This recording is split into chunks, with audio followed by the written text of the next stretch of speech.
Hello everyone, welcome back to our channel made humanities easy. So इस video में हम part 2 chapter first का करने जा रहे हैं, that is constitution why and how. So the topic is provision of the constitution. अब ये क्या करता है, प्रोविजन ऑफ द कॉन्स्टिट्यूशन क्या होता है, हम अब इन लाइन से पता करेंगे। It gives everyone in society some reason to go along with its provision, allowed permanent majority to oppress minority groups within society, systematically privileged some members at the expense of others, or that systematically entrust the power of small group in society would cease to common alliance. It means that इस सबको society में कुछ reason देता है कि वो उन provisions के साथ जाए, ठीक है। एक परमानेंट मेजॉरिटी में माइनॉरिटी ग्रुप में को एक्सप्रेस होने के लिए अलाउ करता है, एंड एक systematically privilege some members expense of others, that is systematically entrench the power of small group in society would cease to command alliance. Okay, the more a constitution preserves the freedom and equality of all its member, the more likely is to succeed. मतलब इन सारे points के through हम लोग क्या समझ सकते हैं, अगर कोई कॉन्स्टिट्यूशन में फ्रीडम, इक्वालिटी, आपको हर चीज़ की फ्रीडम मिल रही है, या आपके एक दूसरे के बीच में इक्वालिटी है, ठीक है, सो वो कॉन्स्टिट्यूशन क्या होता है, सक्सेस होता है, उस कॉन्स्टिट्यूशन को सक्सेस प्राप्त होती है, ठीक है। सो ये बताया था प्रोविजन ऑफ कॉन्स्टिट्यूशन में।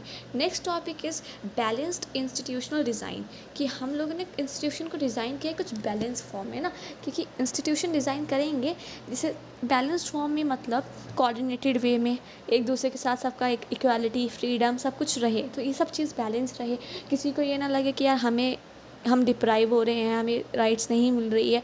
तो इन सब चीज़ों को बैलेंस करने के लिए कुछ इंस्टीट्यूशनल डिज़ाइंस बनाए गए थे, ठीक है। तो that is first point is to design a constitution which ensures that no single institution acquires monopoly of power। मतलब ऐसे कॉन्स्टिट्यूशन को डिज़ाइन किया जाए जो ये इंश्योर करे कि कोई भी सिंगल इंस्टीट्यूशन जो है एक मोनोपोली पावर, मतलब कि सिर्फ एकमात्र हक उसी के पास नहीं रहेगा पर्टिकुलर के लिए। जैसे हमारे प्रिंसिपल मैम टीचर्स, अब सिर्फ टीचर्स के पास सारे रूल्स एंड रेगुलेशंस की पावर नहीं है ना कि आप पे इम्पोज कर सके। अगर बाई चांस टीचर आपके साथ कुछ गलत कर रही हैं तो you have the right to tell whom, principal ma'am को बता सकते हो। तो ये सब चीज़ें कि मोनोपोली ना हो पावर की, वरना क्या होगा, एक ही के पास होगा तो वो हम पे डोमिनेट कर सकता है, ज़बरदस्ती हम पे वो रूल्स एंड रेगुलेशंस इम्पोज कर सकता है। तो इसीलिए क्या है कि ऐसे कॉन्स्टिट्यूशन को इंश्योर करना कि कोई सिंगल इंस्टीट्यूट के पास एकमात्र पावर ना हो। For example, the Indian Constitution horizontally fragments power across different institutions like the legislature, executive and the judiciary, and even independent statutory bodies like the Election Commission। जैसे कि हमारे इंडियन कॉन्स्टिट्यूशन का example ले लीजिए, उसमें क्या है, एक हॉरिजॉन्टली डिवाइड कर रखा है हमारे इंस्टीट्यूशंस को, लाइक लेजिस्लेचर को, एग्जीक्यूटिव को, जुडिशरी को ना। हमने पढ़ा है कि अलग अलग टर्म्स की अलग अलग चीज़ें होती हैं, अलग अलग पर्टिकुलर करने के लिए हमें अलग अलग पावर के पास जाना पड़ता है। इससे क्या होता है, हम लोग अलग अलग पावर्स डिवाइड करते हैं, तो एक पर्टिकुलर के पास नहीं, अगर कोई गलत काम कर रहा है तो दूसरा सिस्टम जो है, दूसरी बॉडी क्या है, उस पर लिमिट करेगी कि आप गलत कर रहे हो, you can not do this work ना। सो इसीलिए डिवाइड कर दी जाती है पावर्स को, ठीक है।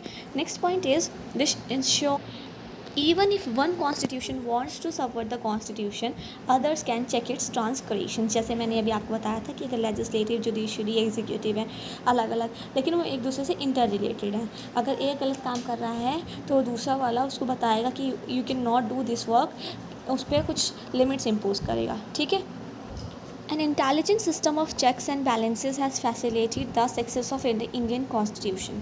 अगर हमें किसी भी पर्टिकुलर कॉन्स्टिट्यूशन को सक्सेस करना है तो उसमें क्या होना चाहिए, चेक्स सिस्टम होना चाहिए, चेक्स और बैलेंस का ना। तो हमारे इंडियन कॉन्स्टिट्यूशन में है, जिसकी वजह से वो सक्सेस प्राप्त कर रहा है। Next point is Constitution must strike the right balance between certain values, norms, procedure as authoritative, and at the same time allow enough flexibility in its operation to adapt to changing needs and circumstances। एक constitution को balance बनाने के लिए उनके values, norms, procedure, हर चीज़ में एक balance होना चाहिए, फ्लेक्सिबिलिटी होनी चाहिए, ठीक है। Too rigid a constitution is likely to break under the weight of a chance. A constitution that is, on the other hand, too flexible will give no security, predictability or identity to a people. It means that अगर कोई constitution बहुत ही rigid हो जाता है तो वो बहुत ही easily break हो सकता है, और अगर कोई बहुत ही फ्लेक्सिबल हो जाता है तो वो सिक्योरिटी, प्रिडिक्टेबिलिटी और किसी पीपल को आइडेंटिटी नहीं प्रोवाइड कर सकता. तो हमें एक ऐसा प्रिंसिपल, एक कॉन्स्टिट्यूशन चाहिए ना ज़्यादा रिजिड हो और ना ज़्यादा फ्लेक्सिबल हो, मीडियम लेवल का. How was the constitution made? So constitution was made by the constituent assembly which had been elected for undivided India. Very important 1 mark का क्वेश्चन आ सकता है कि कॉन्स्टिट्यूशन किसके कहाँ बनता है, तो यह कॉन्स्टिट्यूएंट असेंबली द्वारा बनाया जाता है. First sitting on 9 December 1946 and reassembled as Constituent Assembly for Divided India on 14th August 1947 में. Members of each community in the Provisional Legislative Assembly elected their own representative by the method of proportional representation with single transferable vote. तो अभी आप election के chapter में पढ़ोगे single transferable vote क्या होता है. सो अभी डिटेल नहीं जाएंगे. तो हर कम्युनिटी के मेंबर को क्या होता है, जो कि प्रोविजनल लेजिस्लेटिव असेंबली से इलेक्ट होता है, वो अपना खुद का रिप्रेजेंटेटिव चूज़ करता है. किसके मेथड से? STV के मेथड से. That is your single transferable vote system के according. The method of selection in the case of representatives of princely state was to be determined by consultation. Consultation के through वो determine किया जाता. Members were elected by indirect election by the members of provisional legislative assemblies that had been established in 1935 में. जो members जो indirect election से हमारे elect होते हैं वो किससे होते हैं? प्रोविजन लेजिस्लेटिव असेंबली के मेंबर्स के थ्रू क्या होते हैं? इलेक्ट किए जाते हैं, जो कि कब इस्टेब्लिश हुई थी? 1935 में इस्टेब्लिश हो गई थी. The Constituent Assembly was composed roughly along the lines suggested by the plan proposed by Committee of the British Cabinet known as Cabinet Mission. Very important. Cabinet Mission किसको कहा जाता था? ठीक है. So Constituent Assembly कुछ roughly line से compose हुई थी, ठीक है, बाय ब्रिटिश कमेटी से, ठीक है, जिसको क्या कहा जाता है? कैबिनेट मिशन कहा जाता है. Now, according to Cabinet Mission plan, each province and each princely state, that is a group of states, were allotted seats proportional to their respective population, that is roughly in the ratio of 1000 to something in its proportional. okay. तो क्या बोल रखा है? हर province में या फिर princely states में क्या था कि सीट्स जो अलॉटेड थे उनके पॉपुलेशन के अकॉर्डिंग थी. ठीक है. Next point is the seats in each province were distributed among the 3 main communities, that is Muslims, Sikhs and General, in proportion of their respective population. Like cabinet mission plan का main objective क्या था कि seat को किस according distribute करना, उसकी population के according उसको डिस्ट्रीब्यूट करना. और ये कौन कौन सी प्रोविंस में थी? वो 3 मेन कम्युनिटीज़ के बीच में थी. दैट इज़ मुस्लिम में थी, सिख में थी और जनरल में थी. 1 मार्क का क्वेश्चन में ये आ सकता है. Next topic is objective resolution. अब इसका एम क्या था, किसके द्वारा मूवमेंट हुई थी, एक्सेट्रा हम लोग इस टॉपिक में पढ़ेंगे. So it defines the AIIMS of the assembly. कि कॉन्स्टिट्यूएंट असेंबली की क्या एम है, उसको किसके थ्रू पता चलता था? ऑब्जेक्टिव रिजोल्यूशन के थ्रू पता चलता था. Next is it is moved by Nehru in 1946. 1946 में मूव किया गया था नेहरू के द्वारा. This resolution encapsulated the aspirations and values behind the constitution. Based on this resolution, our constitution gives institutional expression to these fundamental commitments, that is your equality, liberty, democracy, sovereignty and a cosmopolitan identity. तो इस resolution के अंदर हमें ये fundamental commitments मिलती. अब इसके main points क्या थे कि यार India is an independent सोवर्जन Republic है. ठीक है, हमारे इंडिया एक independent सोवर्जन Republic. Next point is India shall be a union of erstwhile British Indian territories, Indian states and other parts outside British India and Indian states as are willing to be a part of the union. Okay.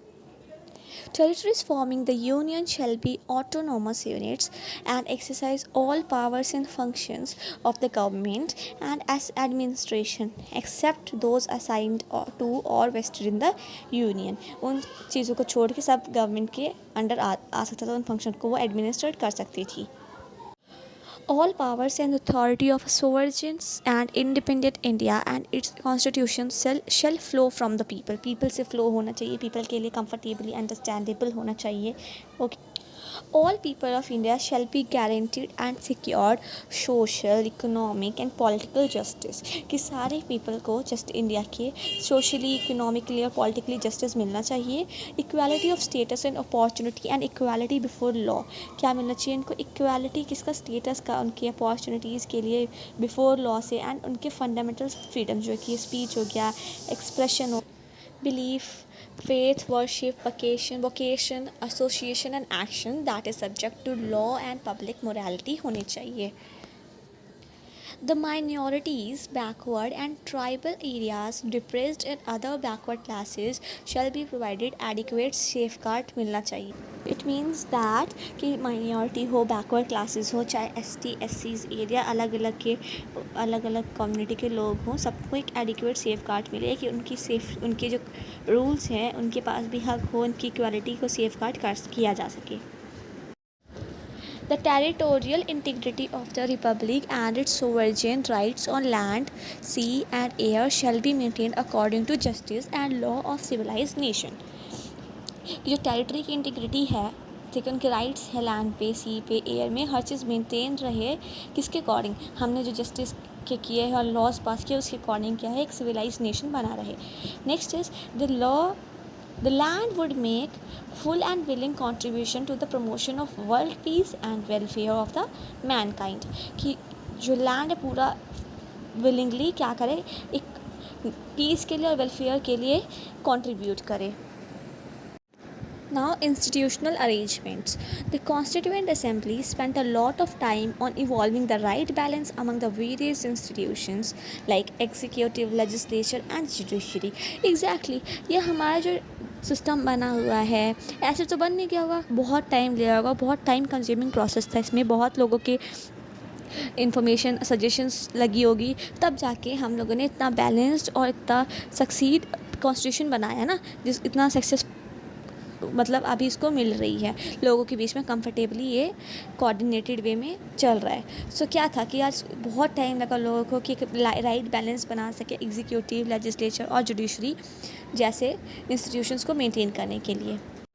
Next is adoption of the parliamentary form and the federal arrangement which would distribute governmental powers between the legislature and executive on the one hand and between the states and the central government on the other hand, कि ऐसे parliamentary form को arrange करना, adopt करना, federal के arrangement को ऐसे arrange करना जो क्या करे, गवर्नमेंटल पावर्स को लेजिस्लेचर और एग्जीक्यूटिव को में बांट सके और स्टेट्स और सेंट्रल गवर्नमेंट में डिवाइड कर सके. जैसे आपको पता है कि कुछ लॉज बनाने के रूल्स किसी और के पास हैं तो उनको इम्प्लीमेंट करने के रूल्स किसी और के पास है. सिमिलरली स्टेट और सेंट्रल गवर्नमेंट के पास अलग अलग रूल्स एंड रेगुलेशंस हैं. आपने अपने 10th क्लास में पढ़ा होगा फेडरल सिस्टम में कि कौन सी सेंट्रल लिस्ट होती है, यूनियन लिस्ट होती है, वो अलग अलग तरह की लिस्ट होती है ना.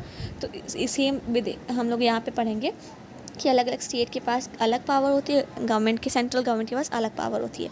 अब नेक्स्ट जो है आपका that is your borrowed constitution, कि लोगों ने कैसे कैसे कॉन्स्टिट्यूशन दिए हैं. That is first it is constitution, उन्होंने नॉमिनल हेड थे, उनके प्रेसिडेंट थी, कैबिनेट सिस्टम ऑफ मिनिस्टर्स थे, post of CM, parliamentary type of government थी वहाँ पे, बाई कैमरल पार्लियामेंट था, कि उनकी पूरी फीचर्स बता रखे कि कैसे कैसे था. ठीक है, लोकसभा में स्पीकर था, FPTP सिस्टम था, दैट इज़ फर्स्ट पास था, पोस्ट सिस्टम था, लॉ मेकिंग प्रोसीजर था, idea of the rule of law था. ठीक है, सो यहाँ पे सबके एग्जांपल्स हैं, आप इनको पढ़ लें. So now our chapter is finished. अब आप कमेंट सेक्शन में बता दीजिएगा कि अब आपको कौन सा नेक्स्ट चैप्टर चाहिए. Thanks for watching and if you like the video don't forget to hit the like button and share with your friends.